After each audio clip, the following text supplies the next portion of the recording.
Selamat siang, teman-teman Rumah Kebangsaan. Ketemu lagi dengan saya, Erika Wijaningsih dari Rumah Kebangsaan. Hari ini kita akan berdiskusi bersama dengan Bapak Eka Satria dari Medco Power Indonesia. Selamat menyaksikan.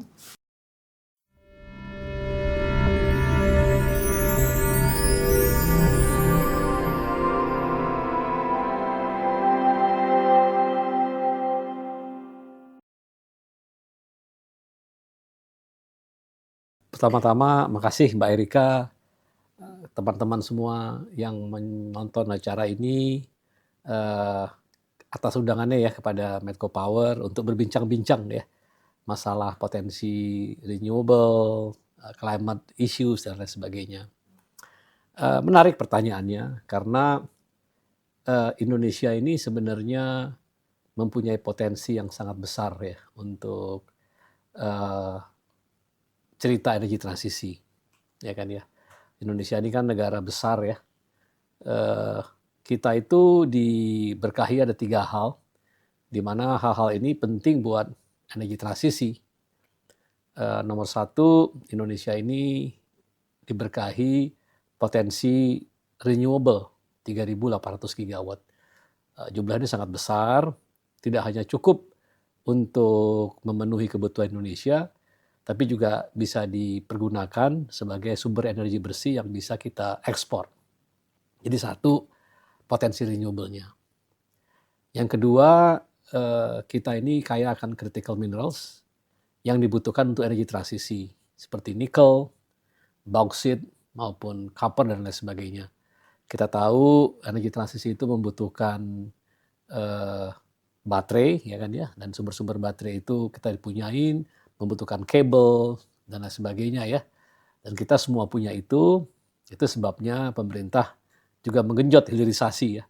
Kita tidak menjual bahan mentahnya saja, tapi juga diolah. Dan yang ketiga, yang tidak kalah penting lagi, kalau kita bicara climate change ini, energi transisi, kita kan bicara mengenai balance CO2 ya. Dan Indonesia mempunyai kemampuan sebenarnya untuk menyerap CO2. Hutan Indonesia, hutan alamnya, hutan tropisnya, mungkin nomor 2 terbesar ya setelah Amazon. Dan juga potensi CO2 storage-nya, CCS itu juga paling besar. Pertanyaannya, bisakah kita menggunakan 3 potensi itu sebagai resources sehingga kita bisa menjadi, kalau saya bercandanya, raja energi bersih dunia atau regional. Kira-kira begitu. Jadi potensinya besar sekali. Kalau kita mau melakukan sesuatu terhadap resources kita untuk menjawab tantangan energi transisi tersebut.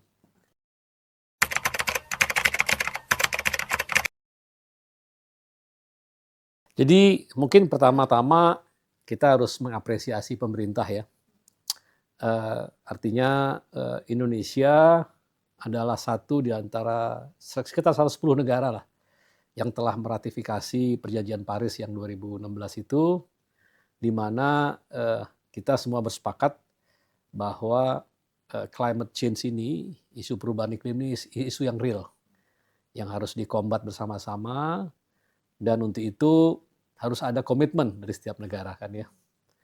Nah, Indonesia sudah menyatakan komitmennya bahwa kita akan pertama tentunya mengurangi emisi ya, dari yang business as usual gitu ya, kita kurangi sekitar 29% pada tahun 2030 atau 41% dengan bantuan internasional. Tidak itu saja, Indonesia juga sudah menyatakan komitmennya untuk meningkatkan bauran energinya ke arah renewable ya. Tadi Mbak Erika bilang targetnya pertama 25%, Mbak. Lalu direvise ke 23%, kira-kira akhir tahun lalu ya, direvise jadi 17-19%.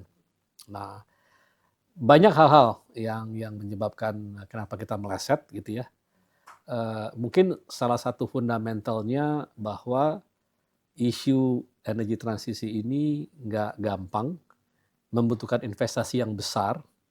Diperkirakan itu investasi yang dibutuhkan Indonesia untuk pindah dari yang sekarang ya, yang tergantung kepada energi fosil, ke energi transisi renewable itu mungkin sekitar 100 sampai 100 billion dollars sampai 2030. Pertanyaannya, dananya dari mana? Satu, mungkin itu salah satunya. Yang kedua juga mungkin isu yang sangat mendasar adalah infrastruktur. Kita tahu renewable itu intermittencies, membutuhkan infrastruktur grid, ya kan ya, kesiapan dan lain sebagainya, yang dimana saat ini saya rasa kita masih belum sampai ke sana.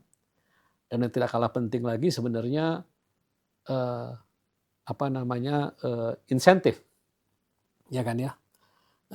Bagaimana memastikan bahwa investasi di renewable ini itu datang atau investor mau ya melakukan investasi di sana. Terus terang dengan target harga energi yang mesti affordable, ya kan ya, mengakibatkan tuntunan harga renewable itu harus rendah, sementara nilai keekonomiannya itu belum sampai. Diperparah lagi bahwa energi yang sekarang kita pakai ini kan memang didominasi oleh coal dan fossil fuel ya, yang dimana disubsidi juga oleh pemerintah, ya kan ya. Jadi untuk bersaing dengan energi yang disubsidi, lalu memastikan bahwa energinya juga affordable, mungkin disitulah kenapa kita ini sekarang struggling untuk meet target yang seperti yang Mbak ceritakan tadi.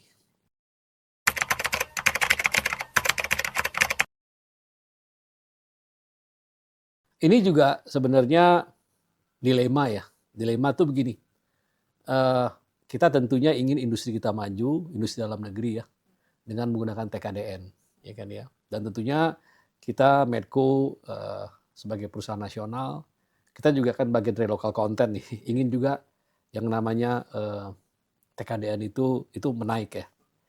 Tapi di sisi lain, ya kita tahu bahwa energi transisi ini adalah teknologi baru, ya kan, teknologi baru yang perlu kita kuasai. Untuk kita dapat menguasai teknologi itu membutuhkan waktu yang panjang, investasi yang besar, dan juga diperlukannya adanya demand. Kan nggak mungkin orang bikin pabrik, misalnya kita bicara PV gitu ya, dia bikin pabrik PV atau baterai gitu ya. Dia tentunya investasi mesti ada demand. Nah, ini kayak chicken and egg ini, antara demand, perlunya TKDN dan lain sebagainya. Jadi kalau saya bilang harus dilakukan secara gradual gitu ya. Tapi saya percaya kunci dari TKDN yang sukses itu adalah creating a solid demand dulu, Mbak. Solid demand itu. Jadi dengan adanya demand, ya kan ya, dengan adanya transisi yang benar, ya maka yang namanya industri dalam negeri itu bisa tumbuh, ya kan ya. Nah, dalam hal ini ada yang menarik nih, kebetulan Medco Power juga melaksanakan beberapa project renewable, ya kan ya. Kita itu ada beberapa project solar, ya. Kita ini yang pertama, yang terbesar yang membuat solar di Sumbawa ya untuk AMNT yang cukup besar 26 megawatt peak. Terus kita sekarang di Bali dan juga ada proyek regional yang sekarang kita lagi kembangkan. Nah, pembelajaran kita di situ adalah begini. Kalau kita ingin energi renewable-nya murah, mungkin taraf-taraf awal mau nggak mau kita harus impor. Karena kalau kita paksakan dalam negeri, nggak hanya teknologinya belum mumpuni, juga harganya mahal. Nah, tetapi dalam jangka menengah dan panjangnya, kita harus nanti buat target-target, ya kan ya. Dengan adanya dimulainya demand, dengan dimulainya industri, rooftop dan lain sebagainya, pemerintah bisa nanti juga memberikan requirement untuk TKDN tertentu. Nah, yang saya mau stresskan tadi, kalau saya kembali tadi yang masalah resources itu, kan kita katanya resources PV-nya, solarnya terbesar ya, 3.200 gigawatt. Sementara kebutuhan dalam negeri itu masih kecil. Bahkan kalaupun kita lihat kebutuhan sampai 2050 sesuai dengan data-data dari Ruen sama Ken itu ya, itu maksimum kita membutuhkan energi solar itu sekitar 250 gigawatt. Artinya the remaining more than 2.700 itu sebenarnya adalah energi bersih yang kita bisa manfaatkan untuk kebutuhan regional, ya kan ya. Nah, kebutuhan regional itu meng-create demand, ya, demand itu nanti meng-create industri, industrinya meng-create TKDN. Jadi saya pikir isu TKDN ini harus dipikirkan secara komprehensif ya. Nggak bakal ada industri kalau nggak ada demand. Jadi kita harus create demand-nya dulu sambil kita meng-create local content. Nah, nanti dicari sweet spot-nya antara kebutuhan dalam negeri bagaimana, luar negeri bagaimana, dikombinasikan ya, sehingga terciptalah suatu target local content yang realistis gitu ya, tanpa mengorbankan isu affordability tadi.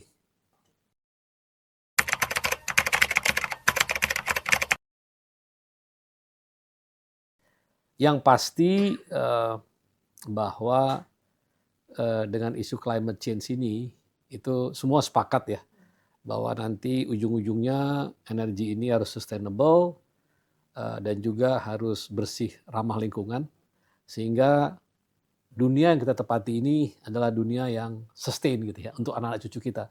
Saya rasa itu semua udah mengerti. Cuma pertanyaannya, kecepatannya berapa cepat gitu ya. Dan setiap negara itu mungkin punya space yang masing-masing. Nah, kalau kita lihat yang namanya energy trilemma itu, kan ada 3 isu ya. Ada energy security, ada energy affordability, sama yang namanya energy sustainability, ya kan ya. Nah, untuk kita yang negara berkembang gitu ya, yang lagi developing countries ya, yang memang membutuhkan energi yang affordable untuk industrinya, dan kebetulan Indonesia ini potensi batu baranya dan potensi fossil fuel-nya itu berlimpah ya, dan infrastrukturnya juga sudah disiapkan buat itu, untuk pindah gitu ya dari energi fosil menuju energi bersih itu membutuhkan waktu, ya kan ya. Jadi inilah sebenarnya yang digadang-gadang gitu ya. Iya, memang Indonesia komit untuk pindah, ya Indonesia bilang 2050-2060, tapi prosesnya itu akan gradual, dan juga kita juga banyak membutuhkan bantuan internasional dan lain sebagainya, sehingga kita bisa bertransisi. Nah, cuman yang menarik ini Mbak, kalau saya ini percaya bahwa ini kan isu energi transisi ini bisa dilihat dari 2 mata uang ya. Ini problem atau peluang.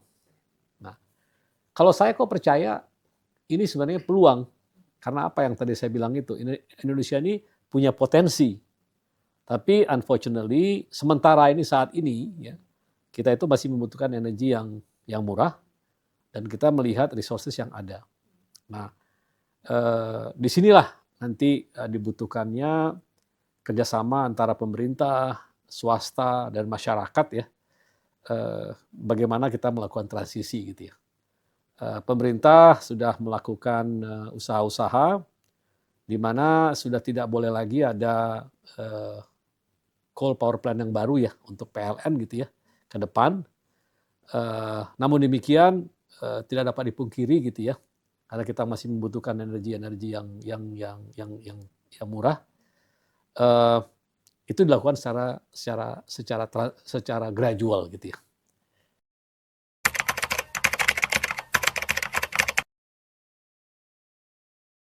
Saya rasa besar ya. Gini, mungkin saya mulai dari program pemerintah yang sekarang gitu ya. Program pemerintah sekarang ini kan intinya itu nomor 1 tentunya kita ingin ya, itu kalau nggak salah itu swasembada energi, pangan, air gitu ya. Lalu pemerintah juga ingin bahwa kita itu mempunyai peningkatan ekonomi di atas 8% gitu ya, untuk menuju Indonesia Emas 2045 gitu kan ya. Di situ saya melihat bahwa sebenarnya ini bisa menjadi suatu peluang ya, peluang buat kita. Problemnya memang kalau boleh jujur, potensi-potensi ini ada akan berharga kalau ada marketnya, ada demand-nya gitu ya. Jadi kalau saya melihatnya, kalau kita lihat Southeast Asia, ya, Southeast Asia itu adalah kekuatan ekonomi yang besar ya. Saat ini populasinya berapa? 700 juta. Potensi ekonominya mungkin 3,8 triliun ya USD. Salah satu apa namanya growth regional yang terbesar. Beberapa negara tersebut mungkin nggak sekaya Indonesia dalam arti resources, tapi mereka mempunyai ekonomi yang lebih tinggi. Ya, contohnya tetangga kita Singapura, gitu ya. Singapura adalah termasuk negara developing countries, ya kan ya, dan mereka tidak mempunyai apa namanya sumber renewable.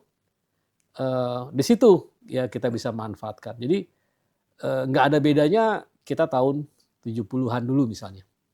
Indonesia punya gas, kita konversikan gas itu dengan LNG.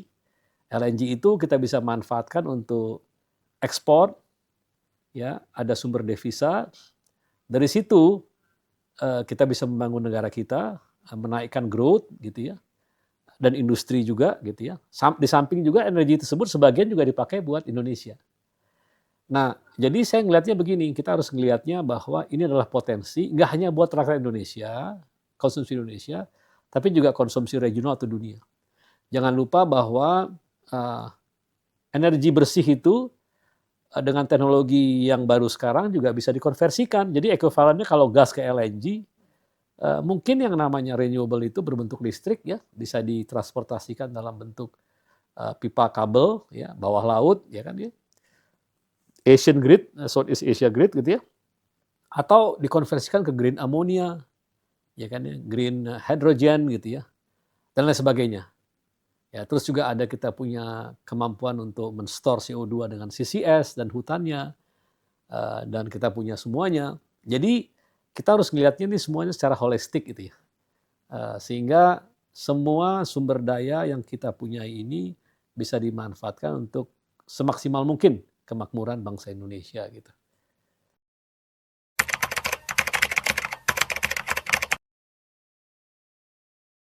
Saya rasa kemandirian energi yang dicanangkan ya oleh Pak Prabowo itu penting ya. Kalau kita ingin menjadi negara yang besar gitu ya.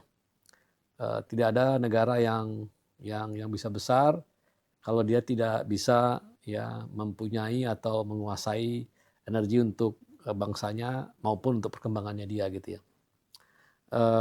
Dan untuk itu kita harus melihat semua potensi energi yang ada gitu ya. Memang saat ini ya potensi-potensi yang ada itu energi-energinya datang dari kebanyakan dari fossil fuel ya, terutama coal gitu ya. Kita tahu bahwa untuk sektor kelistrikan itu mungkin 60-70% masih di sana gitu ya. Kita tahu juga bahwa ke depannya gitu ya, terutama kayak energi kayak minyak dan gas bumi. Kalau untuk minyak kita kan sudah net importer ya. Tapi kalau gas kita masih berlebih gitu ya. Jadi memang diperlukan suatu rencana ya energi mix mengkombinasikan antara energi yang kita punyai dengan energi masa depan. Nah, untungnya kalau kita bicara energi masa depan ini ya kan ya, banyak energi-energi itu yang kita punyai sendiri yang berlimpah gitu ya. Contohnya geothermal ya, kebetulan Meko Power terlibat di geothermal. Indonesia terletak di Ring of Fire, potensi geothermal kita 29 gigawatt, itu cukup untuk memenuhi minimum mungkin sepertiga kebutuhan kita.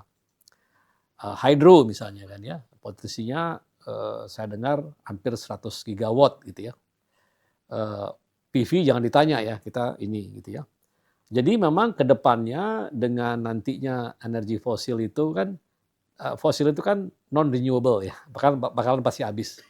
Mau nggak mau memang kita akan pergi ke energi renewable dan kita bersyukur ya kita dan anak-anak kita nantinya menyadari bahwa kesitulah nanti arahnya ke sana. Nah cuman memang seperti saya bilang menuju ke sana membutuhkan biaya yang sangat besar, dan untuk itu dibutuhkan juga investasi yang sangat besar, di mana kita juga harus cerdik memanfaatkan energi tersebut, apakah selain juga dipergunakan, bisa jadi sebuah komoditi, ya, komoditi yang bisa meningkatkan industri kita atau sumber devisa atau investasi baru. Jadi saya pikir ke depannya kita harus menguasai teknologi ini, kita harus di depan, karena apa? Karena potensi yang kita miliki itu, eh, terutama untuk yang generasi muda ya, yang namanya green job, teknologi baru mengenai energi terbarukan ini harus cepat-cepat dikuasai, ya kan ya? Karena nanti ke depan Indonesia saya rasa bisa menjadi pemain ya, pemain besar ya energi transisi ke depan.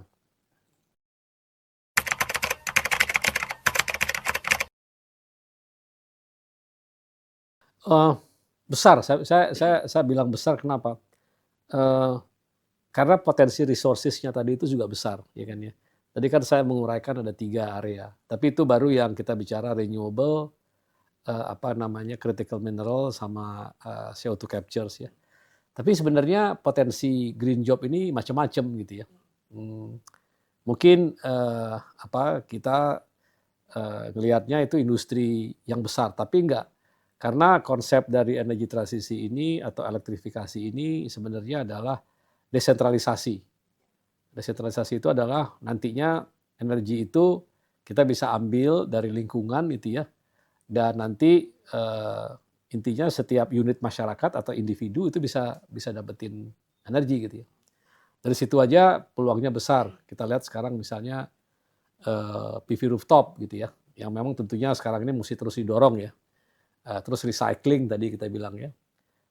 Terus misalnya kita bicara mengenai apa namanya, satu sektor yang juga terlupakan itu sebenarnya adalah ini apa namanya, penghematan energi, energi konservasi, ya kan ya. Jadi bagaimana kita mengurangi footprint kita ya, footprint CO2 kita ya, dengan mengurangi energi kita gitu ya. Itu juga another business ya, efisiensi bisnis dan sebagainya.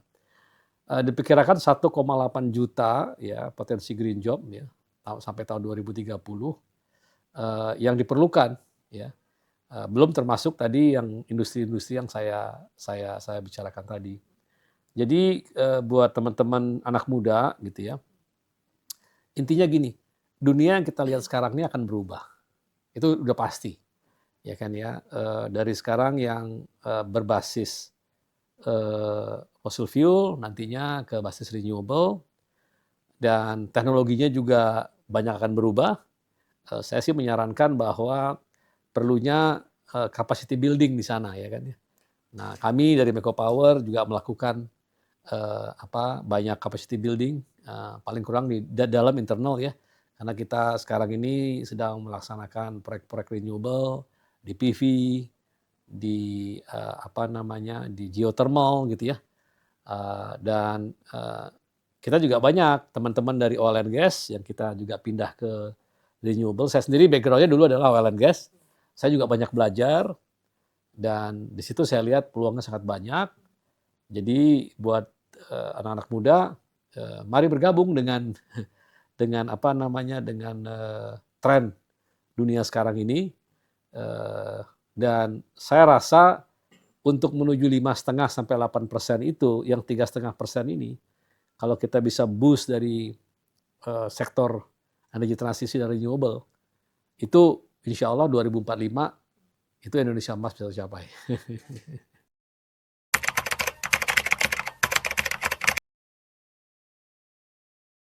Nah, RUU EBT ini sebenarnya satu hal yang ditunggu juga ya oleh industri ya.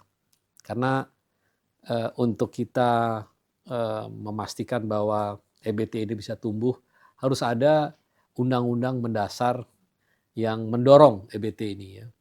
Kebetulan kami juga terlibat dengan teman-teman industri yang lain. Saya juga kebetulan di METI ya, di Masyarakat Energi Terbarukan Indonesia. Menurut kami ada beberapa hal fundamental ya. Intinya ada 5 atau 6 poin yang kami angkat ya. Mungkin kalau saya bisa elaborate, yang pertama itu isu mengenai percepatan EBT, ya kan ya. Di situ bagaimana pemerintah memberi peluang ya EBT ini bisa tumbuh. Di situ harus ditekankan di undang-undang. Yang kedua isu TKDN ya, di mana tentunya kami mendukung ya TKDN harus diberikan insentif, tapi juga harus memperhatikan harga EBT yang kompetitif, ya kan ya, sehingga memberikan fleksibilitas ya kan kepada industri maupun isu affordability yang kita butuhkan untuk EBT. Yang ketiga, kami juga melihat masalah infrastruktur EBT, ya kan? Karena nggak mungkin EBT itu bisa maju ya tanpa ada infrastruktur. Salah satunya transmisi dan energy storage. Untuk transmisi itu satu hal yang harus kita pikir bersama itu adalah pemakaian transmisi bersama ini yang cukup alot ya diskusinya ya. Jadi ini harus dipikirkan karena kebayang Mbak bahwa energi baru ini kan intermittencies, lokasinya di mana-mana dan kecil-kecil, dan kalau tidak disambungkan dengan transmisi yang handal, perkembangannya nggak bakalan bisa ada. Lalu kita juga bicara mengenai bagaimana EBT ini dalam ruang lingkup transisi energi dan dekarbonisasi. Jadi segala sesuatu yang berhubungan dengan insentif, carbon market, ya kan ya. Terus mekanisme pendanaan dan perdagangannya ya, karbon bagaimana juga harus dipastikan. Dan yang paling penting lagi yang terakhir juga kami angkat itu adalah harmonisasi dengan undang-undang yang lain, ya, koordinasi, ya kan, mengingat bahwa ini kan antar lembaga, antar institusi, antara departemen ya. Kami lihat bahwa ini mesti disinkronisasikan sehingga investasi EBT itu menjadi murah, cepat, simple, ya kan ya, dan memberikan return yang menarik dan wajar buat investor gitu. Jadi itu yang kami sebagai industri selalu tekankan ya dalam diskusi dengan teman-teman di legislatif di DPR.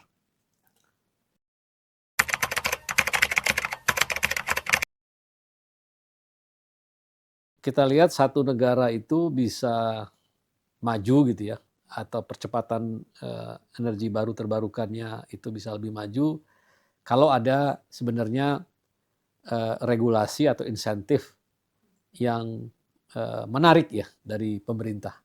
Jadi yang harus dipastikan pertama itu tentunya bagaimana memastikan ya bahwa yang tadi saya bilang tadi itu industrinya menarik dulu gitu, sehingga orang berinvestasi gitu ya.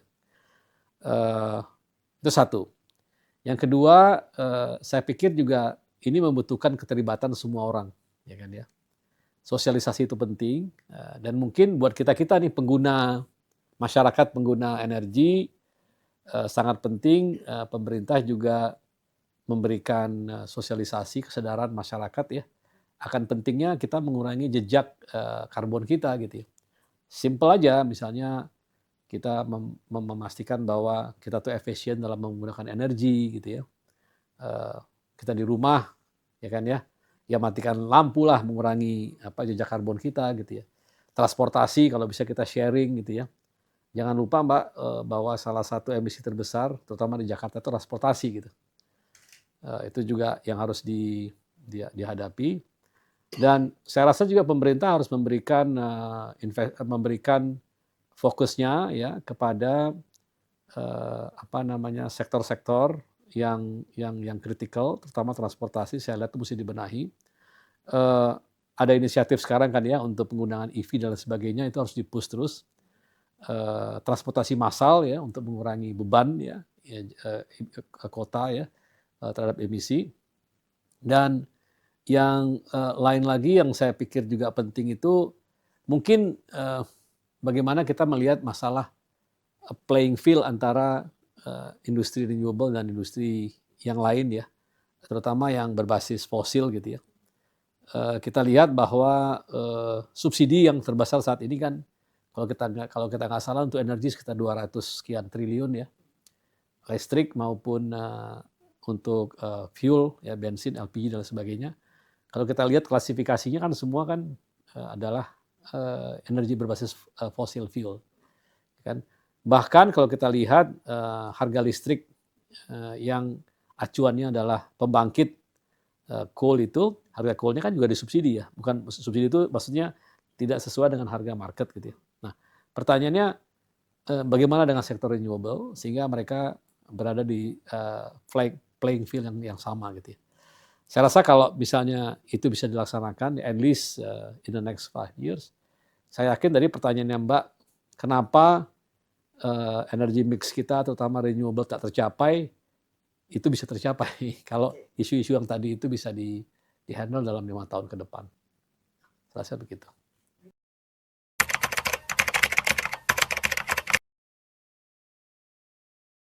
Untuk teman-teman muda semuanya, ini adalah kesempatan buat kalian, nggak hanya buat pribadi, ya karir kalian, tapi juga kontribusi kalian terhadap planet ya. Bahwa kita membutuhkan energi bersih buat kita semua. Semoga bermanfaat.